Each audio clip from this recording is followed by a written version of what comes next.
I open up the chat. The first thing I see is Bobby says, Craven was a good movie. Is that the Sony CEO? Are you the Sony CEO? Or a relative of the Sony CEO? I just feel like I had to point that out. Oh man. Oh boy.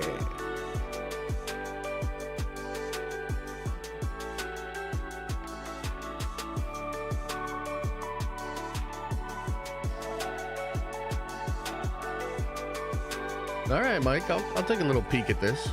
Take a little peek skis. Came out today. Okay, cool.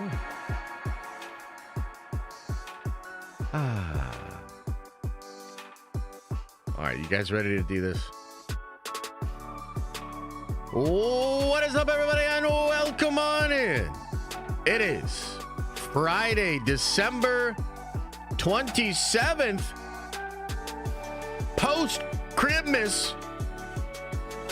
Happy Christmas and happy holidays to all of you out there. Hope you guys had a good Christmas. If you celebrate, hope you had a good Wednesday, Thursday. If you did not, I appreciate you guys. Look, we had a really good Christmas. It's been a little bit different than normal years just because we're kind of waiting on Athena and baby number 2. And we're still in the holding pattern. You know what I mean? We're still in the holding pattern. It could be any day. I kind of think it's going to be tomorrow, which would ironically be her actual due date. Less than 5% of babies actually arrive on their due date. Did you know that? I didn't know that. But that's pretty wild. So maybe she'll be arriving tomorrow, if not very, very soon. We had a good holiday, though, but we were kind of just hanging out at the house. We didn't really go anywhere because we're kind of just waiting on her, etc., etc. But, yeah, holidays were good. I got some cool gifts. You know, I think my favorite gift is the Goku Christmas sweater, if you saw that. That's pretty cool. That's pretty cool. I also got a cool new luggage set because I'm going to be traveling a lot more next year. But I got to say, you know, now, since it's just us here, Chad, since it's just us, I will say, you know, I got the luggage, right? And I was like, oh, this is so cool. Like, I opened it up. I was like, maybe the Warhammer's inside of the luggage. And there's no Warhammer. And then there's just more luggage, like, inside of it. And everywhere I looked, you know, look, I'm not, you know, besmirching anybody. I understand it. You know, I'm an older guy. I'm a dad now. So we can't have Christmases like we had in the past. But I kept looking for the Warhammer. There was none. I thought I was a good boy this year. You know what I mean? I thought I was on the nice list. But don't you worry, chat. Because I went out and bought myself some Warhammer yesterday. You know what I mean? Sometimes it's like Thanos. You know? Fine, I'll do it myself. You know? So I spent a little bit and got myself some Warhammer yesterday. Nothing crazy. But yeah, I had a good holiday. What about you guys? Did you guys have a good Christmas? What's the favorite gift that you got? Like, what's your favorite gift, man? Let me know. Let me know in the chat. And by the way, what is up, YouTube? What is up, Twitch? Appreciate you all for being here. It's going to be a good day, man. We've got to talk about a crazy Collider article accusing the MCU of slop. I can already see that Comics Things 18 is trying to trigger me off of this article. So we're going to talk about that. I got so mad at this article, irrationally upset about this. Part of me is upset at people spreading the narrative, but part of me is upset at Marvel too, so I want to explain that. Spider-Man 4 script issues? Oh no! Oh fucking no! Are we screwed? We'll talk about that. And then the Sony CEO has an absolute crash out, a total meltdown, and then was completely dragged and getting absolutely cooked on the timeline, man. Insane stuff. So that's what basically we're going to talk about today. The Sony CEO thing is quite hilarious. I'm excited to read all about it. read all about it with you guys. So let's see what you guys said for your favorite gift here. My wife's water broke at Waffle House. Oh, yeah? Did you guys finish the waffles, or did you, like, skirt on out of there? Inquiring minds need to know. What about Warhammer? Hey, don't say that. Athena really taking her sweet time. Yeah, she is. She's putting her mother through hell these last couple of days, for sure. Denim socks and undies. Yeah, I didn't even get socks and undies. I got cash, Josh. Are you going to take that cash and go buy some Warhammer? You let me know. Thanos in Squid Games is hot, says Matt Griffin. You know, he's a good-looking guy. I can't really deny that. I like that character a lot too. I did think it was a little odd, like slight spoilers for Squid Game, I guess. I did think it was a little odd that they allowed him to bring in that chain, and then that chain had the drugs in it or whatever. But what a hilarious character. The Thanos character in Squid Game 2 is amazing. Because everybody else is like horrified. There's all this murder and chaos going on. This guy pops a drug and starts like having a good old time. It was fascinating character. Fascinating character. So, yeah. Squid Game 2, by the way, dope as hell, man. I'm really enjoying Squid Game 2. Highly recommend that, man. If you like the first season, I feel like this season is just as good, if not better, which shocks me, because after you have a big season like that, it's kind of hard to imagine, like, how are you going to top that, right? Like, how are you going to meet those expectations? And the writing in Squid Game 2 is so clever. They have taken the expectations, flipped it on its head in a lot of ways. You can have, like, a nostalgic feeling for some of the stuff, but then it's interesting the way it's playing out. I'm only on episode 3, but I absolutely love it. I think it's so damn cool. James, appreciate you for 46 months, says, sup, dudes? What's up, brother? Vora, sorry, says, Merry Christmas, mate. Hope you and the family had a good one. No baby yet? Can I get an Owen Wilson? Wow. For Christmas. Much love. There you go, brother. No, not yet. Not yet. You know, we're waiting. We're waiting. It's her call. She's keeping us all in suspense. Rossi says, Craven over Infinity War. Wow, I know you're trolling. I just know you're trolling now, man. I know you're trolling now.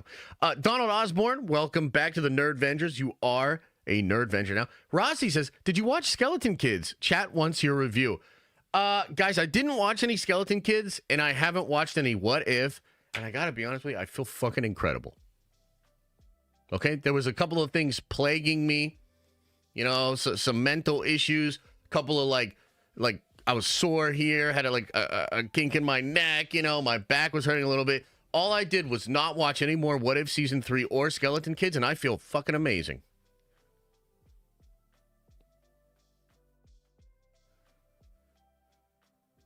And just to be real with you, like, I'll finish out Skeleton Kids, you know, it's the Christmas season. Nobody's watching that fucking show anyway, so it doesn't really matter. But I will finish it. I will give a final review. I'll try to be constructive about it.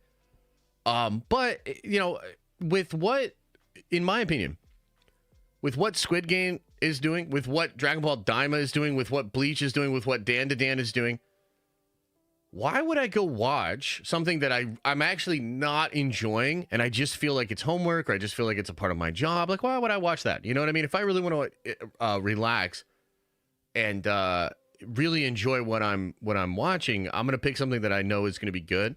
And I know that I'm going to enjoy it. Squid Game is absolutely incredible. I barely pulled my phone out for those 3 episodes. That's how you know that shit is fire. Like, I was engaged, edge of my seat, even though I was laying down. But appreciate you, Rossi. Thanks for starting off the entire stream on a super awkward note. Now all the Star Wars fans are going to be really upset. But guess what else, guys? I'm really upset, too. 94 likes.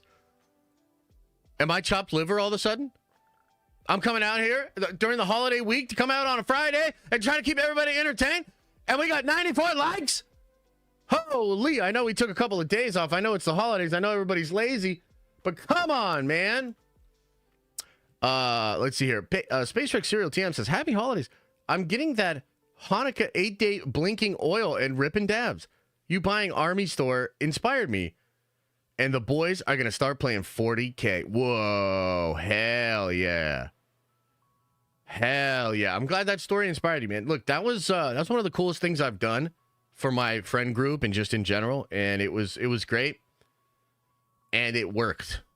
You know what I mean? Sometimes you take big swings in life and it doesn't work out. Like all my friends could have very easily been like, yeah, we love you, Josh, but I ain't doing this shit. But no, it worked. So that was cool. Appreciate you, brother. Nuck and Futz says, I also loved the Warhammer and Friends story. Now I'm going all in. You were right. Nerds go deep. My wallet will hate you. Den of going deep. Much love. Let's go, baby. Hey, look, do you see what's happening here, Chad? Do you see what's happening here? Like, a lot of people were like, oh, I'm so mad. More Warhammer talk this week. I can't believe it. It's about to be Christmas. Josh was talking about Warhammer. Do you see what's happening? We're spreading the good word. Have you heard of the God Emperor of Mankind and what he can do for you? You know? So we're spreading the good word. We're converting out here. Less heretics, less normies. Nerds go deep. Love to see it. Grant with a $20 holla. That ain't cheap. Says, it's Skeleton Crew. God damn it. Merry Christmas all and happy holidays to James Gunn. Get him out of here. Thanks for the 20. Now get him out of my face. Holy. It's Skeleton Kids and it's James Dumb. Get it right. Oh, I mean, I thought we were going to do a quick stream today anyways, but it might be a real quick stream. You know what I'm saying? Holy.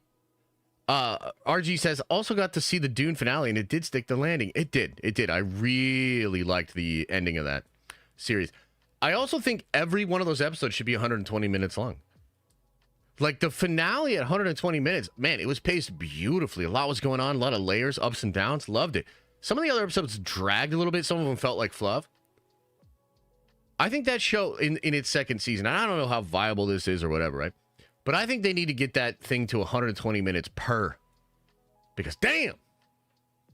That was really good. What else, guys? What else did you get for Christmas? We're going to get into the news in just a little bit here. We got like 3 big stories to go over. It's going to be fun. But what do you guys think? Hope for the new year to have a more consistent streaming schedule. It's been all over the place these last few months. Love you. Happy holidays. Appreciate you. I think we're going to stick with what we're doing for the past couple of weeks, which is just 11 a.m. every day. Monday through Friday, of course. I think often there will be news and there will be the ability to break stuff down because, like, dude, the nerdy news just doesn't stop, right? But for those days when news is light or slow, there's other things we could do. But I think a consistent daily dose of Den of Nerds content, that's what I'm aiming for. And I think 11 a.m. I mean, look, we have experimented, you know, and I know that some experiments, like the thing is when you change something, right? For certain people, it's going to be great. For other people, it's not going to be great. You're never going to find a complete consensus. It's really about finding what do I think works best for the majority and also what works best for me and the family, et cetera, et cetera. So, look, I'm actually pretty comfortable with this 11 a.m. What are the 3 stories you can tell us about? Number 1, we're going to talk about Collider accusing the MCU of slop and why I'm so fucking mad about it. Next, we're going to talk about Spider-Man 4 script issues. Scooper saying it's in trouble. But is that really the case? We'll talk about it.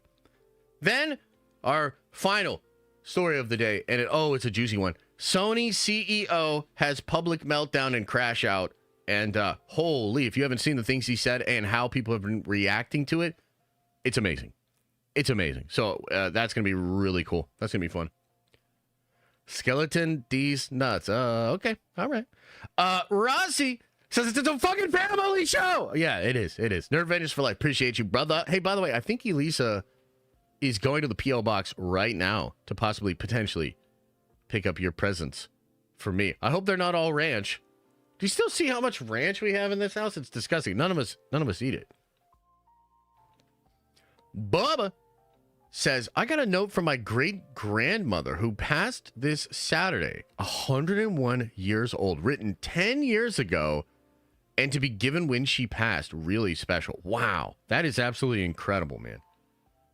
That is incredible. I've thought about that too. I wonder if you guys have thought about this. I was thinking about doing it in a video form just because that's like the medium I'm comfortable with or whatever. But I was thinking maybe every year I record a little video just in case. just in case. And I want, my family and all my loved ones, and maybe all of you guys too, to just really know what you meant to me, and really know that my life was better off because of you being in it. And just explain that. And also just explain that, like, there was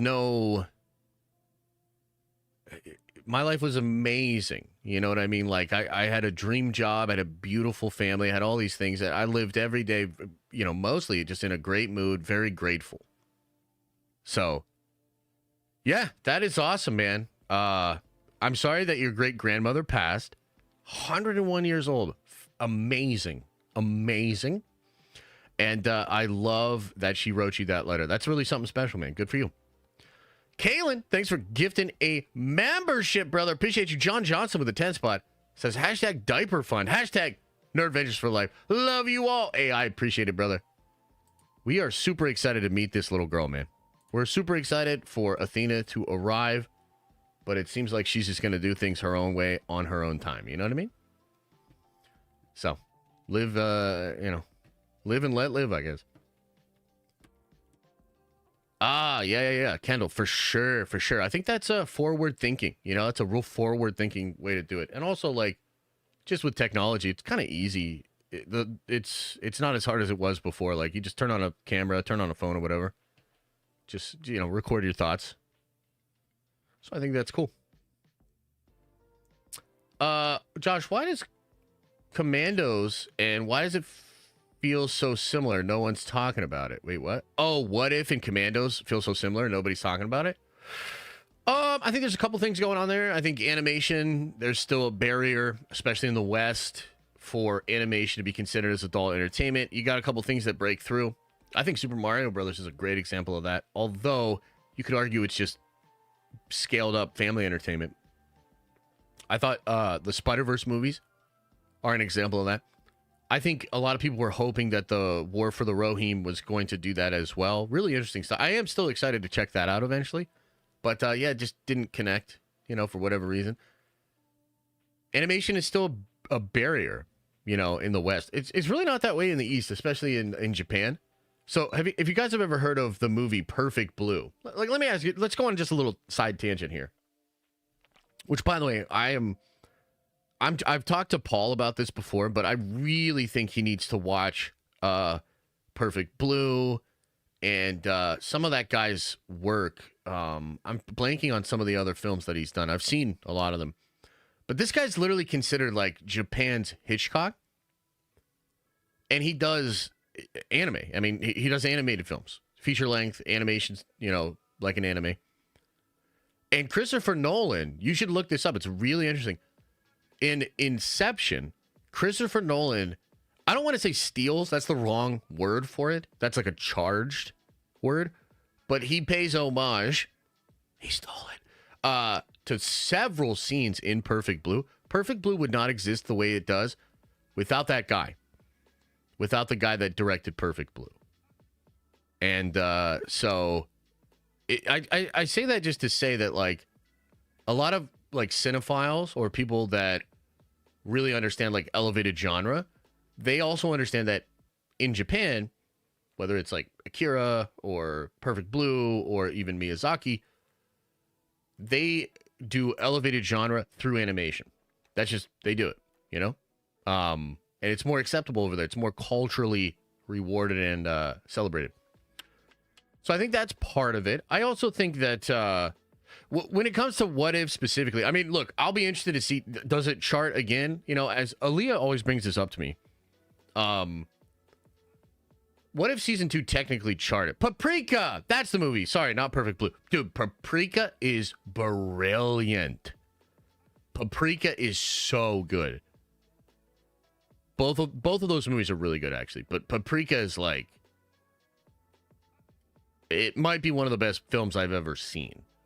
Like, it is the depth, the way he uses, because like, so, oh man, the Den of ADD, strong today, right? But the thing that I really appreciate about Paprika is that there's like this surreal, weird thing that the characters are experiencing. And the director actually makes the film in a way that you also experience that as a member of the audience. It reminds me of something that Paul Thomas Anderson does, specifically in, oh man, what's the one with Adam Sandler where he's like all weird and stuff, and then it has the scene with Philip Seymour Hoffman. If you watch that movie, the sound design of that movie is made to make you feel anxious the entire time. A lot of like clicks, a lot of like boom, like tones. It's weird. You listen to the sound design of that, it's supposed to make you feel anxious because you're supposed to like feel the way that the main character feels. Paprika does that too. No, it's not Click. I'm talking about P.T. Anderson, baby. No, it's not Little Nicky. Oh my God. No, it's not Uncut. You guys are always like, Josh, you don't know stories. You're like all this Marvel slap. You aren't even cinephiles. You don't. Punch Drunk Club. Thank you, Zach. You guys don't even know. I went to film school. I like cinema. Anyway. Sorry about that tangent. Did I miss a couple here? Let's see here. Grant. Okay, yeah, Grant. Appreciate the 10 spot. Says, we feeding you today. Watch Spider-Man No Way Home extended version on Christmas, and it might be the best Spider-Man film of all time. Wait, what? I didn't even know there was an extended. No more Warhammer spewing, please. Oh, it's Warhammer time, baby. It's time. Andor, greater than Skeleton Crew, greater than Mando Season 3. You might be right. We'll see. Maybe Unity will be ready by the time we are 90. Damn it! Look, you're not wrong. Unity is delayed. Some things are not, exactly going smoothly behind the scenes. But trust me, we're cooking. We're cooking. Just trust me. Just trust me. It'll be worth the wait. Like season 2 of Squid Game. Brendan says, can we please watch John Campea's crash out from the Sony CEO crash out? It's hilarious. What is this? Campea? Are you saying Campea? Is it John? Did Campea get on camera yesterday and freak out about it? Somebody sent me the link. Grizzly says, hey, Josh, started watching back in May. Thank you for the entertainment. Love the community, and congratulations on the new blessing. Hashtag take my money. Appreciate you, brother. Thank you, man. The Privateer's Hearth. That's an interesting name. Says, get ready, bud. Once Athena enters the world, it's going to be all sass and bossing you around. Oh, thank you, baby. Happy holidays to y'all. Wishing you a smooth birth. Appreciate you, man. Thank you. Thank you. Appreciate it. It was John Campea? Yeah, that was a wild typo, brother. I was like, who is this person you're referring to? Did he lose his shit? I can't wait. John is becoming more and more unhinged, and I am here for it. I'm frankly here for it. Matt says with a 5 spot, how worried should we be about Spider-Man 4? All the reports don't seem promising with the script needing work, etc. Brother, that's my second main story today. I'm going to tell you all about it. I'm going to tell you why not to worry. Okay, should we just get into the news? Should we just get in to the news? Also, we are 12 followers away from 2K over on Twitch. They wanted me to tell you that, so go over and follow the Twitch channel. We do a lot of stuff on Twitch. Also, 178 likes. What the hell? Come on, man. The button's right there. Okay? The button's right there. I know we got the lurkers. I know we got the gray names. I got all these people. I understand. You can't support all the time with everything. I understand. Do me just one little favor and like the stream. Like the stream. Holy. Is that the Campea's crash out? Oh, nice. Let's go. Good for John. Okay, cool. We will certainly watch that. Okay. Let's get into the news, baby. Let's get into the news. Let's start with this. Our first story. Collider accuses the MCU of slop. Uh-oh. What the hell? Oh, we almost lost the entire stream there. Wait, what? This isn't my graphic here. This is an example of how shitty Sony has been, and also a little bit of DC in there. Wow, that's kind of fascinating. Okay, seriously, though. Let's look at this. So, I saw this yesterday pop up on Twitter, and I got fucking mad. Collider says the return of Robert Downey Jr. and Chris Evans to the MCU is a betrayal of everything Endgame accomplished. And you can look at the article here. I've read the article published a day ago. A lot of comments, a lot of people not happy with Collider for this article. It's relatively short, but they just basically talk about the arcs of the characters, how it corresponded to the arcs of the actors, how there was so much stuff that was operating there that was peak, basically. Then they go on to talk about how the newer characters at Marvel have not been able to actually get the spotlight and they haven't been fully supported. And therefore, bringing back Downey and Evans is a big slap in the face to everything that Endgame accomplished, okay? Now, there's a couple of things that I want to break down about this. This is an opinion piece. It's editorial. But the reason I'm so mad about it is because I saw a lot of people supporting this narrative and spreading this narrative and, you know, talking about this narrative. I saw some of you agreeing with this sentiment and, you know, making this criticism publicly, et cetera, et cetera. And look, I'm super mad about that because in some ways, everything that has gone wrong with Marvel over the past couple of years could actually be laid at the feet of a bad strategy from Kevin Feige, to be fair. But the strategy was that he and a lot of other creative people and forces were going to actually mostly focus on what the next chapter was going to be with these characters. And when I say these characters, I mean the characters from Endgame. But I also mean the characters from Fox and the characters from Sony. To qualify what I'm about to say, I would just like to point out, and, you know, you can feel about this how you want. I think at this point, you know, many of you actually do understand this and believe this, and that's part of why you're here. I've been covering this studio for almost a decade. Isn't that kind of crazy to think about? I've been covering Marvel Studios for almost a decade. And the degree to which I have covered them, researched them, there are probably very few people that have actually followed Marvel as closely as I have. There are probably very few people that have spoken to as many people as I have about what's actually going on behind the scenes at Marvel Studios. I would venture to say I probably know more about Marvel Studios than even a lot of Marvel Studios' own employees. Not like the OGs and stuff, but like, you know, some of the newer people that have been brought on, et cetera, et cetera. I have seen every piece of MCU content. I have read books about the Marvel Cinematic Universe. I have talked to people that work at high levels of Marvel Studios. And it's just, it's weird because I have this perspective that is certainly not mainstream. Like, you know, mainstream, for better or worse, is still kind of decided, you know, by big outlets and the Hollywood trades, et cetera, et cetera. An example of this, right, is like a couple of weeks ago, I did a video about this Hulk versus Wolverine thing.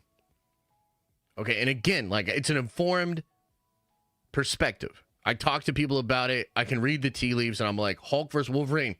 That shit's real. I don't know exactly what it is, but it's real. But the Hollywood trades aren't talking about it. It's not making huge waves out there. So it doesn't become news. It's like fringe news. It's like niche news, right? But then, when the Hollywood trades announce that Evans is coming back, it pops, it goes crazy, and it makes like normie news, right? And it's very, very big. That distinction is important because what I'm saying is, like, there's a whole underbelly of fans and people that pay attention to this stuff. I would say that you guys in the Nerd Ventures are probably among the most informed group there is when it actually comes to Marvel Studios. But most people are not, they're not going that deep. They're just learning about stuff as it breaks in the mainstream news. Okay? The thing that's wild about this situation is that in some ways, the fumbles of phase 4 are because Feige over delegated because he was really working on and building towards the end of this chapter, Secret Wars. It's all about Secret Wars, essentially. And I will tell you that the original plan from Kevin was to literally do Secret Wars in 2024. This year. Right? And I know that sounds crazy. And a lot of you were like, I don't fucking believe it. It doesn't matter. Because it's true. They were going to do Secret Wars this year. So coming out of Endgame, there was essentially like a plan to kind of do a filler arc while a lot of other people, a lot of creative forces over there were building towards what Secret Wars was going to be. So it's like, it's ironic that we're watching this narrative play out in the news that's something like, oh, they had no idea what they were doing in phase 4. Therefore, this is a total pivot. This is a total ass grab. This is like Palpatine and Rise of Skywalker, et cetera, when it's actually the opposite. This has been the thing they have most planned. This is where most of their energy has gone. This is where all the creative bandwidth went. These plans, these ideas, these concepts have been built and been working on for years. It's all the stuff in between that kind of became slop because it wasn't really that important.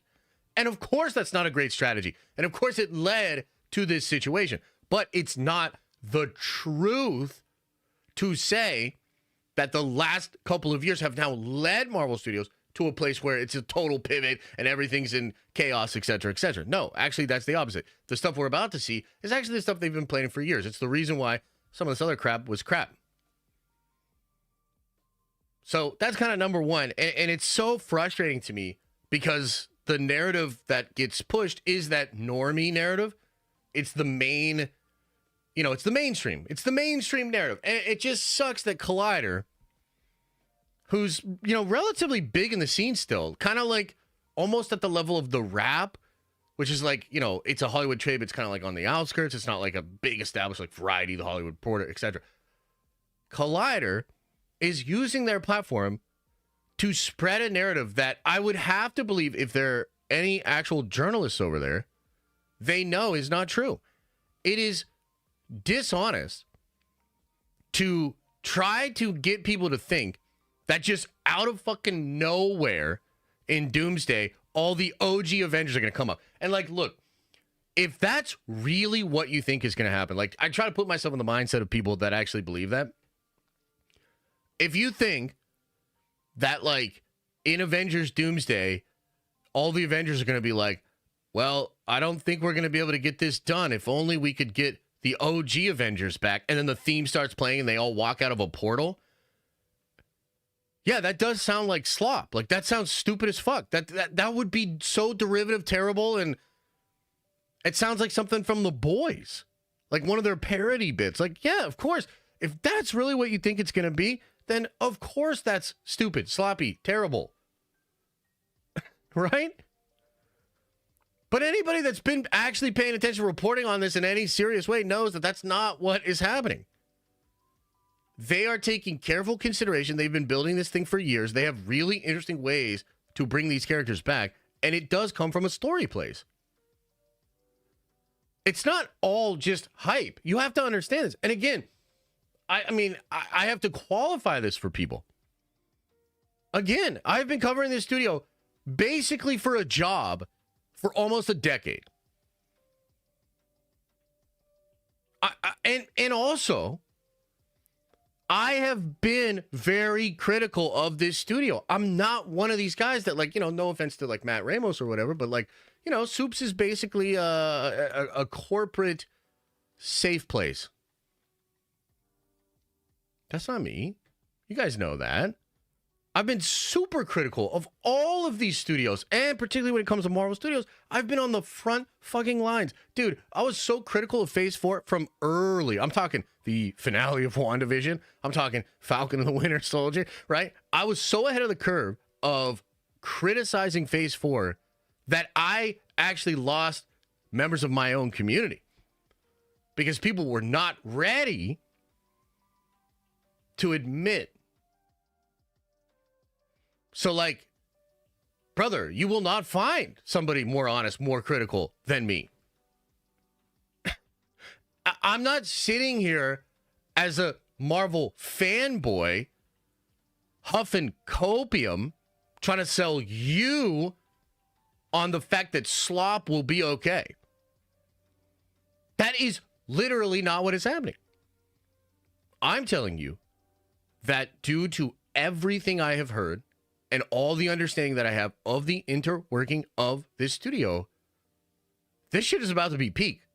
This shit is about to do stuff substantively that we have not had. So this was very, very irritating to hear this. Again, it's like if you want to sell people on the fact that you're gonna get a portal scene and they're all just gonna pop out and it's gonna be random as fuck. Yeah, that sounds terrible. And yes, that would disrespect and betray everything that Endgame had. But that's not what's going on. Now, the other side of this, the other thing that makes me so mad is I am actually still mad at Marvel Studios for this. Because another thing that I got a lot of backlash for over the past couple of years was me basically saying that Marvel should cancel a ton of their projects. Okay? And a lot of people just didn't get it. A lot of people still don't get it. They're like, wait a minute. What do you mean? You're supportive of the brand. You seem to love Marvel. What do you mean they should cancel Echo, Agatha, What If, Friendly Neighborhood Spider-Man, Eyes of Wakanda? What do you mean they should cancel Ironheart, Wonder Man? What do you mean? Brother, this is exactly why they should have done that. Because, again, all the real effort and bandwidth and creative energy was going towards Secret Wars. So why are you going to make people try to wade through the bullshit and eat up more slop? It does nothing but hurt the brand. It does nothing but actually make situations like this, where this narrative starts, it gives people ammunition to believe in that narrative. Because again, if you're just thinking about Marvel over the past couple of years, of course you will have that expectation of slop. Because it has been sloppy. Agatha's a really well-written show. Maybe you could make the argument that Agatha, in some ways, has actually been good for the brand, considering what's happening, okay? Echo, surprisingly decent show, horrible finale, but again, you could argue, decent for the brand. Guys, it's still horrible. It still should have been canceled. And the reason why is because it's ultimately ammunition for bad narratives. It is not reaching the audience. It's not growing the audience.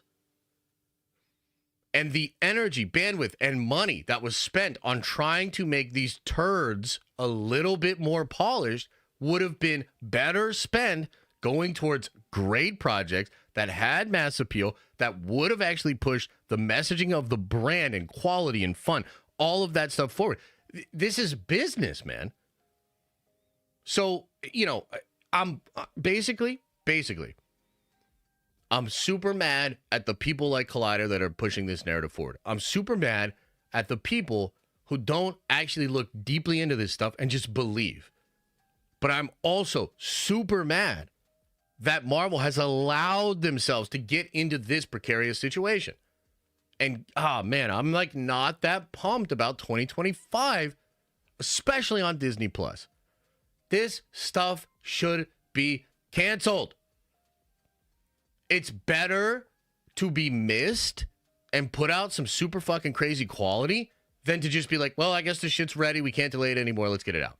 And again, look at this right here. In a year where Marvel took a step back and only released one film, you still have all of these shittily performing, not doing well with critics or audience comic book movies. The fatigue is still there.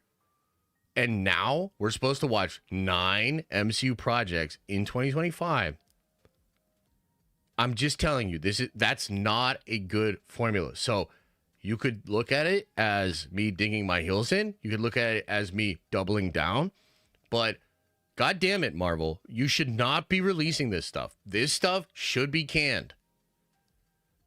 You're allowing ammunition for these narratives. So, I mean, God damn, bro. I'm just so mad. I'm just so mad about the whole situation, you know? And that's not to say that I'm like giving up or throwing in the white flag. I have a lot of faith in what's coming, again, because I think that's where the creative energy and bandwidth has been going. But holy, man, like, can you outpace this narrative, especially as you give the narrative itself more ammunition day to day? I don't know. Probably. But why take that risk? Why do that? You know? So overall, man, this was a real stinker. It's a real stinker of a situation. I'll open it up to the chat. I mean, what do you guys think, man? Am I off my rocker? Do you understand the take? What do you guys think? Let me know your thoughts. Comments, questions, concerns. Let me know, chat. What do you think? Let me know what you think. 2020 really did a number on the MCU. Yeah, you're not wrong. You're not wrong. I liked Echo a lot. Yeah, I mean, Echo's good until the finale. But guys, like, look, what I'm saying to you is this. Do you really want to put out stuff that's like, okay? And do you really want to spend the incredible amount of resources it takes to take something that's really just not good and wasn't given care and then make it just a little bit better? I'm just telling you, I fundamentally disagree with that strategy. I don't think that, like, shouts quality to the audience. I still, to this day, say all of that stuff should have been canceled. All of it. And can you imagine the money they would have saved? Because you get to write that down. Right? And I'm not like a business scientist, so I don't understand exactly how all of that shit would work. But Hollywood accounting is basically all bullshit anyways. So you don't tell me you couldn't figure out a way to cancel that shit and get some money back on the back end. Come on, man. Come on, man. Wait, did my... Uh-oh. My chat seemed to freeze. My chat froze on YouTube. Oh, no, here it goes. Wait, it's all coming back. It's all coming back. It's all coming back to me now. Ben says, with a $10 holla, says, I got a Marvel Citizen Wolverine watch. I recommend. Superman trailer made me cry a little bit, probably because you had some onions around. Think Gunn doing something great despite his shortcomings in his pants. Wait, what? At handling social media. He's a boomer after all. Look, yeah, you're right. I mean, look, I'm trying to be super fair about this Superman thing, this Gunn thing. It's obvious that it's a big trailer. It's obvious that people are excited about Superman. So I'm trying to find my lane of like how to cover this stuff and figure it out and not just crap on it all the time, because that's not really why you guys are here, right? So it's not about me. It's not about that. It's more about the coverage, the thing, you know, what it is. I wrote a video and I'm thinking about recording it, maybe working on it over the weekend, because there's a couple of things from the trailer, and especially when you combine them with some recent comments that Gunn has made. I think this will be the most evil version of Lex Luthor we have ever seen. And as a massive fan, as the character of Lex Luthor, I'm very excited for that. This Lex Luthor is going to take everything from this Clark. Everything. And you can see some of it teased in the trailer. Some of it comes from rumors. And then Gunn made some recent comments about this. So that's cool, and I'm excited about that. So I'm going to try a couple videos like that. We'll see how it goes and how you guys feel about it. Let's see here. Optimus Prime Rib says, they can't recast T'Challa, but they can recast RDJ. But if this is what gets past the multiversal saga, I'm good with it for now. Yeah, and I think, you know, Eric Voss made some interesting comments recently about recast T'Challa. I think he's sort of come around to the idea, which is great. It's good that that platform is pushing that narrative out there. We'll just see. We'll see what they're cooking, you know? I think studios can make mistakes, like, that's fine, but you got to correct. You got to correct. And you don't always have to, like, completely, like, crater and cater to the audience, but you do have to understand that ultimately the audience is the boss, really. So you got to keep them engaged and excited. Kendall says, KK over Kevin, says Justified MM. What? Holy. RPM, welcome back to the Nerd Adventures. Bianca! With a very generous $20 holla, sold a Tahoe with help from the stream. Thank you. Whoa! Ayo! Appreciate you. Thank you very much. And happy to help in whatever way I can. Josh equal Doomer? I don't think so. I mean, I don't think so. Do you guys think so? Do you guys think so? Oh, is there somebody in what's this guy saying here again? It's hard to believe the OGs would have a big role situations like Majors, Bossman, Sony, Spidey, and Bree's attitude hadn't helped. That's true. That is true. Josh, you know I'm something of a scientist myself, says Tim O'Brien. Oh, well, in that case. Steve McTee says, Josh, you're on point. Hopefully 2025 will tip the scales positively. Appreciate you, brother. Appreciate you. Either way, we will be here. We'll be breaking it down for you. I just sent you a DM about a 2019 Charles Murphy tweet. Yeah, well, the thing is, and I will look at this, Jared. Did you send me the DM on Twitter or Discord? The thing is, I did a podcast with Charles Murphy in 2019. And we talked about Secret Wars. Like, brother, I'm telling you, that was their plan. That was their plan. Here, let's pull this up. Wait, what? Where's the tweet? Oh, what the hell? It didn't carry. Oh, here it is. Here it is. Yep. So here it is right here. This will maybe be shocking to some of you guys. Charles Murphy, very reliable scooper. He's kind of gotten a little bit out of the scooping game, but like, trust me, very good sources.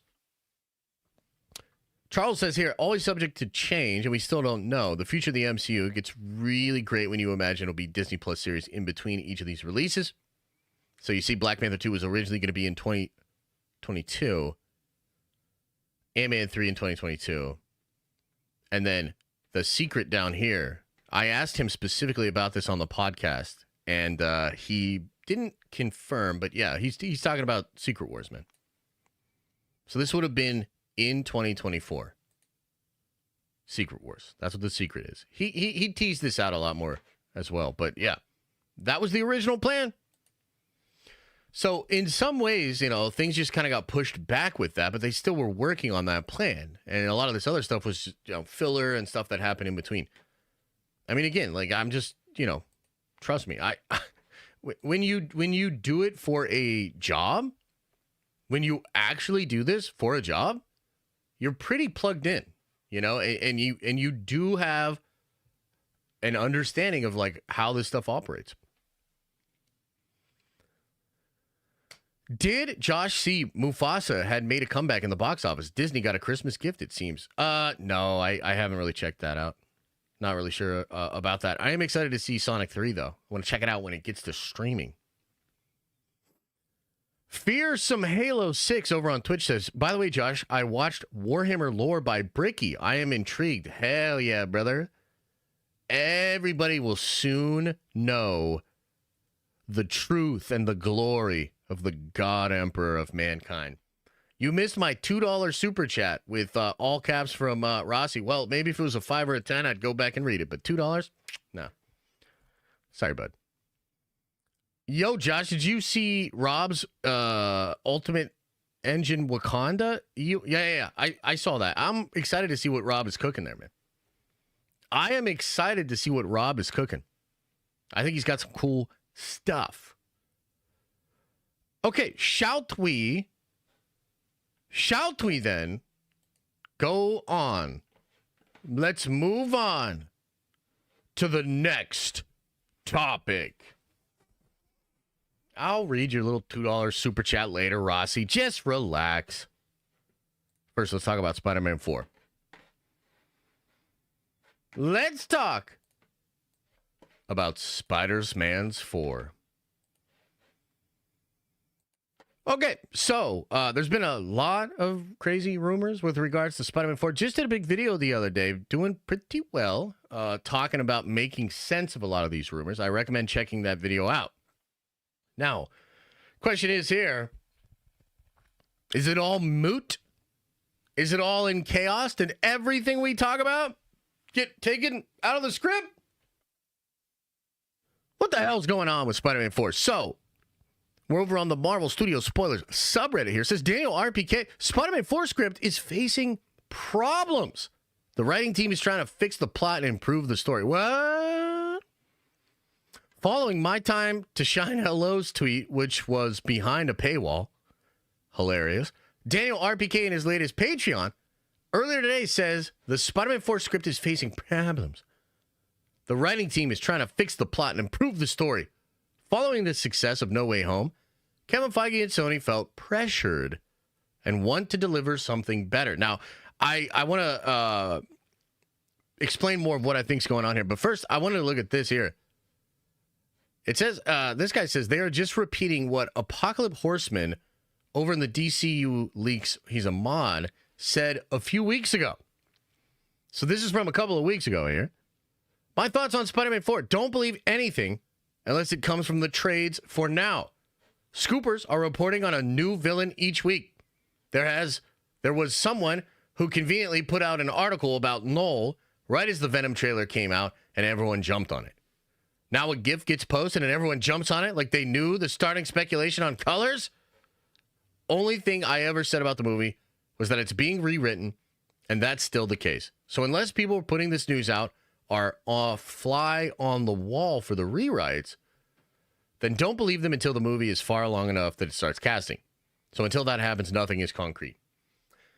And this guy is good. You know, this guy is super solid here. However, I will tell you, and I'm not going to tell you who, but one of the scoopers that's in this rotation is literally a fly on the wall. Meaning has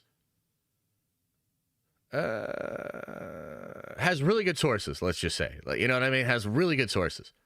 So, what to make of all of this? Oh, what the hell? Spider-Man 4 in chaos? What's going on? Okay, so let's talk about this. Tom Holland himself, just a few weeks ago, was talking about Spider-Man 4, and Tom Holland himself said that the script, he had read a version of it, they were making changes, it was still being worked on, but the ideas that they have are really cool. I believe the phrase he used was, would be super satisfying to the fans. I think he also said in a separate interview, we're doing something very different this time. Could have been the same interview, actually, but that's from Tom Holland himself. Okay? So, yeah, obviously they're still working on this script. Let me tell you something else that's going to blow your mind. They're technically still working on the Doomsday script, ladies and gentlemen. They're still working on the Doomsday script. Let me tell you something else that's going to blow your mind. They're going to be working on the Doomsday script while they're shooting it. They're going to be working on the Spider-Man 4 script as they are shooting it. So you guys remember we had a big strike last year, SAG-AFTRA, right? Do you remember that certain movies had to shut down production because of the writer's strike? This was before SAG was even involved. Do you remember? Do you know why? Because movies often rewrite things on the fly, and the writers have to be involved with that via the guild rules. A lot of these movies are getting rewritten on the set. On the set. By the way, your favorite Marvel movie was made like this. In fact, put it into the chat. Guys, what's your favorite MCU movie? What's your favorite MCU movie? Put it into the chat. Is it Winter Soldier? Winter Soldier was written like this. They were all written like this. They didn't have a finished script for Iron Man 1 when they shot. Deadpool and Wolverine was one. Deadpool and Wolverine shot for a little while without writers on there. But then, yes, writers came back on and they did make changes. Right? So, like, a lot of this is just literally a nothing burger. Like, I'm going to be real. Just like when Jeff Snyder said the other day that Superman was a disaster behind the scenes. Is that technically true? Yes. But in the very next article, when Jeff clarified, he said, all movies are disasters behind the scenes. They're literally all organized chaos, a rush to the finish line, then testing and looking and then adjusting and getting it figured out. Now, maybe not some of your smaller, most independent movies, but I'm telling you right now, your favorite Marvel movies were made just like this. I promise you. So, this idea that Spider-Man 4 is having all these crazy script issues, oh my God, there's all this pressure. Brother, rent is due. I don't know what else to tell you. Rent is due. It's been a tough financial year for some of these scoopers. God bless them. But this ain't news. Is it possible that the script is worse off than some of the other Marvel movies when they started shooting? Sure, I could imagine that. I mean, we've been hearing about the production behind the scenes of Spider-Man 4 for like 2 years now. It's had a lot of changes. We've, over this year and even maybe in the last 16 months, Sony and Marvel have had a serious debate about what the future of the movie should look like, whether it was going to be Streetbound with Daredevil or multiversal with Toby and Andrew. And they've been negotiating that, and they've been trying to figure that out.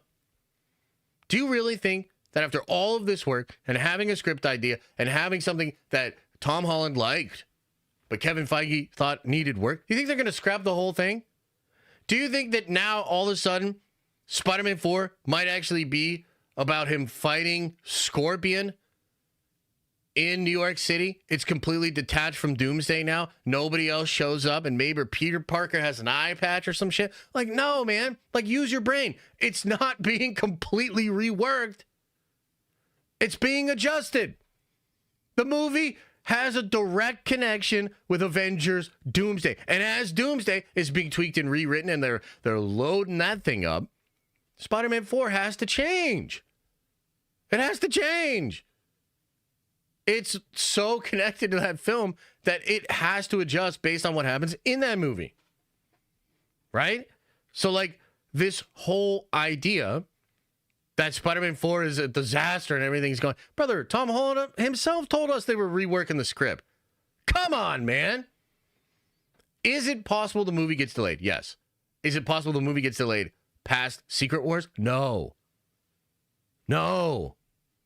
That's not going to happen. If anything, it moves till later in the year, next year, which they do have a little bit of wiggle room with that. But guys, like, this is really a nothing burger. And I got to tell you that I really think it's a nothing burger until other things are reported. Is there more substantial things that are happening? I think we would hear about it. But this whole idea of, like, they're having trouble behind the scenes, Feige's feeling all of this pressure. Of course. Duh. That ain't news, brother. So to me, this entire report is basically a nothing burger. It doesn't change anything that we've heard. I think a lot of the core concepts that we have talked about will still be in the film. They're just tweaking how and why it's going to happen. There is no way that they are completely reconceptualizing this movie, mostly because it's a direct sequel to this next Avengers movie. So again, I think this story is total bullshit, basically. So let me know what you think, though. What do you guys think of this? Do you think I'm wrong? Have you heard something else? Do you think it's all disaster? The entire MCU is going downhill? Collider was right. It's just slop? What do you think? Let me know. Let me know. It's just like, it's just so funny, man. Like, some of these scoopers, the way that they put out news, like, some of it's real, and then other ones you're like, oh, really? So they're thinking about this person in the MCU? Cool. Unverifiable. Won't necessarily mean anything. Cool. Cool. Yeah, what do you think? Steve McT with a $5 holler says, since behind-the-scenes info has been getting out, there's so much useless preconceived notions about what these movies, or about these movies, and it drives me crazy. Remember the Deadpool 3 leaks? Yes. I do remember the Deadpool 3 leaks. Look, again, it's challenging for me because I feel like I do understand a lot of it. So, like, for instance, just one example of this, the Tom Cruise Iron Man Ironmonger thing, right? Like, to many of you, like, you're just like, oh, that was probably fake. There was never going to be an Iron Man thing. That's all bullshit. It's just the scoopers making stuff up. I know that there was a casting grid that had Tom Cruise on it. I know that there's concept art, which actually did leak, that has Ironmonger with that group. We know about Boulder the Brave and Daniel Craig, right? Craig himself admitted it. So, like, if you're following this stuff really closely, you understand that they're working on a ton of stuff and it often gets cut, scrapped, or pushed to a different project. But if you're just casually paying attention, then yeah, you probably believe, oh, they don't actually know what they're talking about. There's a lot of fake news out there. No, not really. Not from the people that are reliable. You just understand how production goes and how production changes. So I totally get it. I think some people think, oh, all this shit's just totally fake, totally not real or whatever. I mean, Ryan Reynolds himself just admitted that they wanted Ben Affleck's Daredevil in that film. So does that make you understand that that shit was real? Or do you still think it was fake news? You think Ryan Reynolds is lying? Like, you know what I mean? So all I can do is try to explain it the best way that I can. And then it's kind of up to you guys how you take the news. You know? But I'll just try to report it as honestly as I can. I'm not perfect. The scoopers aren't perfect. But I would say the majority of the time when the reliable people get something wrong, it's actually because they jump the gun and the studio changes their mind. That's usually what it is. Any other thoughts, questions, comments? Balder, not Boulder. Okay, Iodine. Okay. We need Affleck's Daredevil in Secret Wars or we riot. I think he will be. He's been close on a couple of them. You know, he was close for Deadpool. He was close for Multiverse Madness. He passed. But I think he's open to Secret Wars. Josh, by the way, the What If series gave an answer to an interesting question. It seems like the Celestials and even Dormammu have variants of their own. So that means even they are bound to the rules of the multiverse. Yeah, totally. Totally. Batman 2, 1 year delay. Yeah. Is that breaking? Is that breaking news? I mean, I think a lot of us knew that was going to happen. You know, again, that's something I've been trying to talk about, something I've been trying to report on. Andy Muschietti finally addressed Brave and the Bold. According to John Roca, he's off that movie. He's not going to do that movie. And there's a lot of rumors, which we have made videos and talked about on stream. There are a lot of rumors that it's going to be Pattinson, and they're trying to figure something out to bring Pattinson in. So, yeah, that doesn't really surprise me. Steve McT says, I meant it's not set in stone. Normies think it is. Okay, yeah, roger that. But again, like, that's part of the problem, right? Because the normies drive the news, right? So if the normies think, oh, well, this was just bullshit, then, like, to most people, it was bullshit. It's really hard to explain this stuff to people. Snyder just tweeted, Batman 2 pushed to October 2027. Yeah, makes sense. Makes sense. No surprise there. No surprise there.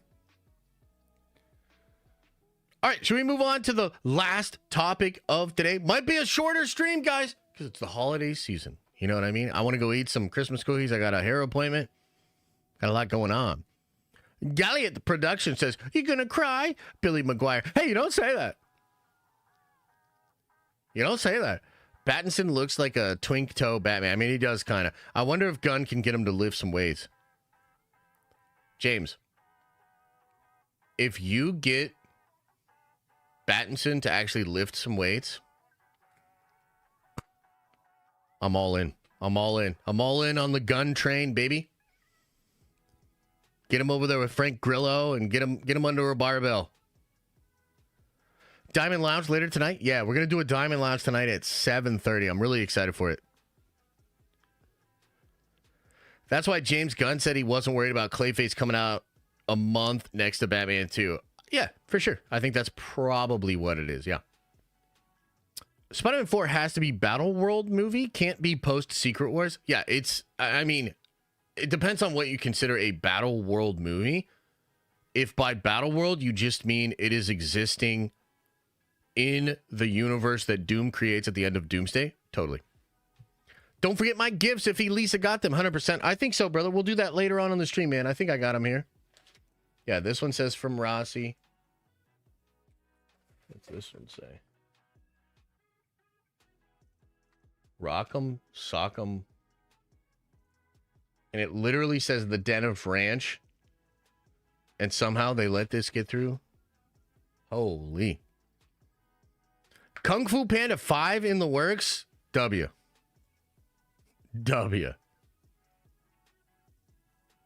James Gunn is my GOAT. I cried during Guardians of the Galaxy 3 every time. Guardians 3 is a great movie. Very emotional. Gunn is a good filmmaker. Hair appointment. Didn't you get your haircut? It's like a meme. It's like a meme over here. Can Pattinson pull off the fantastical elements? With the right director, I think so. I also think they will have to do a time jump, right? In order to get Pattinson into the current DCU at the time of the Superman movie, they have to do a time jump. So essentially, like the Matt Reeves stuff is early year 1, year 2 Gotham stuff. If he comes into the DCU, it'll be like 5-6 years later. Yeah. Batman 2 delayed. Yep, totally. DC will reign supreme? Maybe. We'll see. People seem excited. You cannot deny that people seem excited about DC. And I think that's good. I'm happy that you're excited. Can't wait to eat my Christmas cookies after work. Oh, hell yeah, brother. Hell yeah. I'm excited too. Okay, ladies and gentlemen, last story of the day. And it's a doozy. It's a freaking doozy over here. Okay. So, I have not seen a crash out quite like this in a long time. I've been doing this a while. And this came across my desk, as they say, and was pretty shocking to see. This is Variety. Sony Pictures CEO Tony Visquera says Madam Web flopped in theaters because the press just crucified it. Well, it was not a bad film, and it did great on Netflix. For some reason, the press decided that they didn't want us making these movies out of Craven and Madam Web, and the critics just destroyed them. These are not terrible films. They were just destroyed by critics in the press for some reason. I do think we need to rethink our Marvel movies just because it's snake bitten. If we put another one out, it's going to get destroyed no matter how good or bad it is. Whoa! Holy. Let's get into the details. What else this dude say? What's this dude saying here? Hey, yo, what's this dude saying? Sony Pictures CEO says Madam Web flopped because the press crucified it. It's our Marvel movies are not terrible films. They were destroyed by critics. Sony Pictures CEO Tony Visquera recently told the Los Angeles Times that Kraven the Hunter is probably the worst launch we had in the nearly 8 years he's been at the studio, adding, I still don't understand because the film is not a bad film. Hey, Rossi, you still in here? Rossi loves Kraven, which actually is like a metric and a point kind of against the film, but whatever. Kraven opened in theaters December 13th to a paltry $11 million. The lowest debut yet for a Sony-released Marvel movie. The movie's current domestic box office total stands at just $18 million, while its global haul is $43 million. These are more or less catastrophic results for a superhero movie and cap off a lackluster year for Sony's comic book movies after Madam Web flopped with $100 million worldwide and Venom the Last Dance became the franchise's lowest grossing entry. Here it is again. Look at this, man. And yeah, you got a Folie Deux in here. But holy, look at this shit, man. Unbelievable. Okay. Let's just touch on Madam Web for a moment. Let's not, brother. But here we go. Vesquera said, Madam Web underperformed in theaters because the press just crucified it. It was not a bad film. And it did great on Netflix. For some reason, the press decided that they didn't want us making these films out of Craven and Madam Web. And the critics just destroyed them. They also did it with Venom. But the audience loved Venom and made Venom a massive hit. These are not terrible films. They were just destroyed by the critics in the press for some reason. The critics' aversion of Sony's Marvel movies is one reason Vesquera thinks the studio needs to rethink how it moves forward with its Spider-Man tentpoles. It's snake-bitten. If we put another one out, it's going to get destroyed, no matter how good or bad it is, he told the LA Times. He sounds like me in the second round of a ranked Marvel Rivals game where my team's trying to get everybody to switch roles, and I'm like, bro, we're cooked. Just get out there and have fun because we're losing this. You know what I mean? While Vesquera doesn't believe Marvel's Sony movies are terrible movies, critics would disagree. Madam Web holds an 11% on Rotten Tomatoes, while Craven didn't perform much better with reviewers, has a 15% Rotten Tomatoes score. In addition to Madam Web and Craven, Sony also earned negative reviews and bad box office with its Jared Leto starring Morbius movie. Sony insiders acknowledged to Variety earlier this month that Craven, Madam Web, and Morbius were creative and critical duds. Even if they also insist that Morbius, which made $176 million globally, did turn a profit. What? Okay. Moving forward, they said the studio will need to be more discerning about which, if any, of the studio's stable of Spider-Man characters should be elevated to their own movie franchise. Sony is currently working with Disney's Marvel Studios on a fourth Spider-Man film, set to star Tom Holland. Head over to the Los Angeles Times website to read Vesquera's latest profile in its entirety. Wow, wow, wee wah. That is pretty goddamn ridiculous. So, as you can imagine, these comments made their way onto the social medias. And I haven't seen a single person coming to the defense of Mr. Vesquera. And in fact, I've seen some generally positive folks get their knives out. I mean, this dude is getting cooked like you wouldn't. I haven't seen somebody cook like this since, well, James Gunn cooked me on Twitter. It was terrible. But this might actually be worse, legitimately. People are really fucking mad that he would make these comments. I mean, you've got the press that's really mad. It's probably never smart to go after the press when you're in the business of, making movies and getting word out via the press. Probably not smart. But then to make this idea, this narrative, that it was just the press and just the critics, and they just decided that they didn't want Sony making movies like this. Like, the gall of this dude, man. Like, this is wild. Like, these are wild fucking comments. These are wild fucking comments. These are the kind of comments you make when you are losing your ass as a studio. And frankly, a little unhinged. What I said on Twitter was like, CEOs do not need to know everything. They don't. But they need to hire people that do know the things that they do not. What a weird time just in the world and for entertainment in general. Because, I've made this point before, but studios, they used to have to pay to get data. Go out and do surveys and polls and figure out what the audience was thinking. They just have to pay people to plug a little thing into their cable box to get information about what they were watching, right? Surveys, exit polling, all this kind of stuff. They had to spend a ton of money to figure this out. Nowadays, everybody blasts their every goddamn thought all over social media, including about these movies. You've got entire channels dedicated to the discourse around pop culture.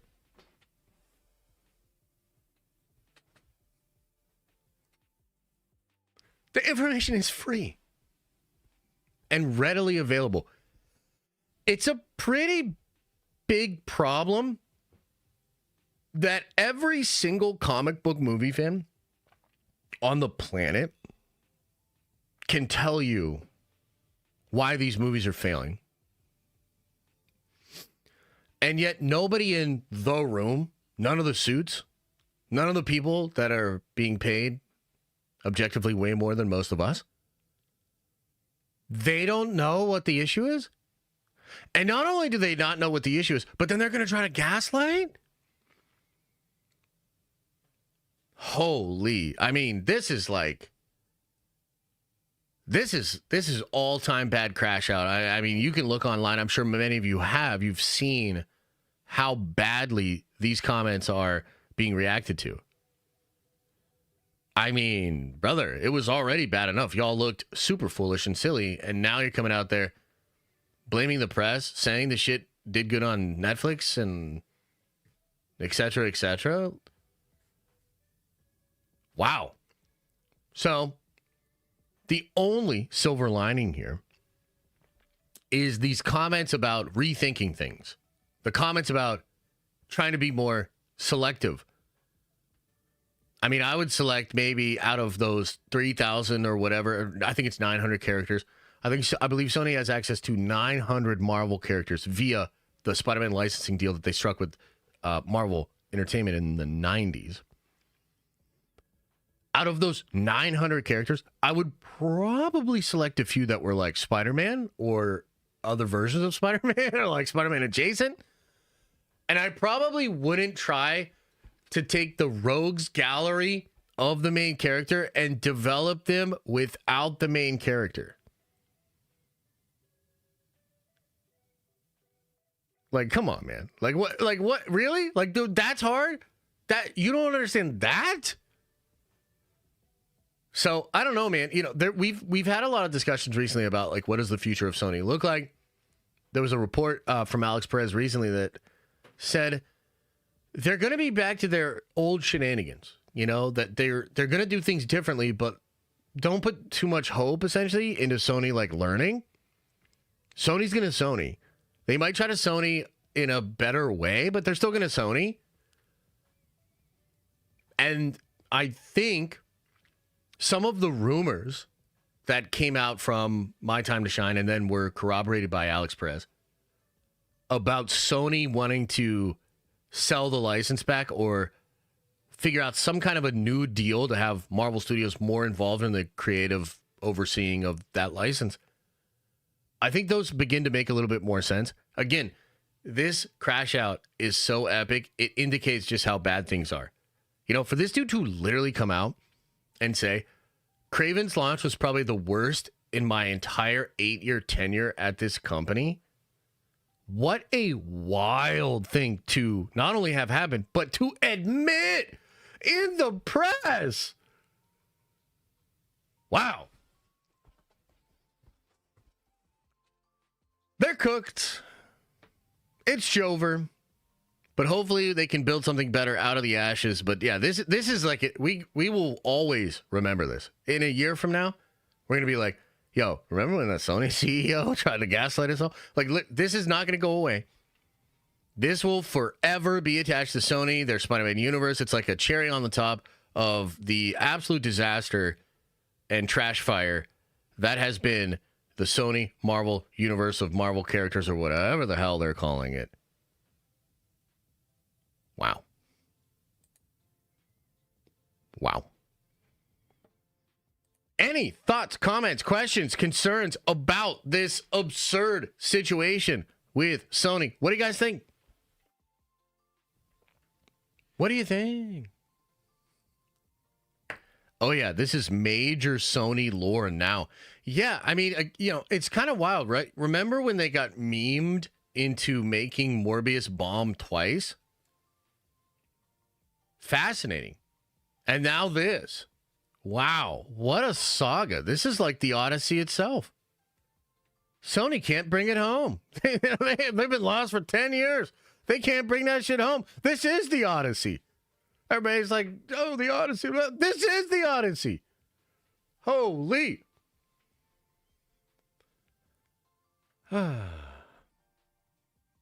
Hey, can you shout me out and my cousin Jay? Sure. Sure, not lad. There you go. Shout out to you and Jay.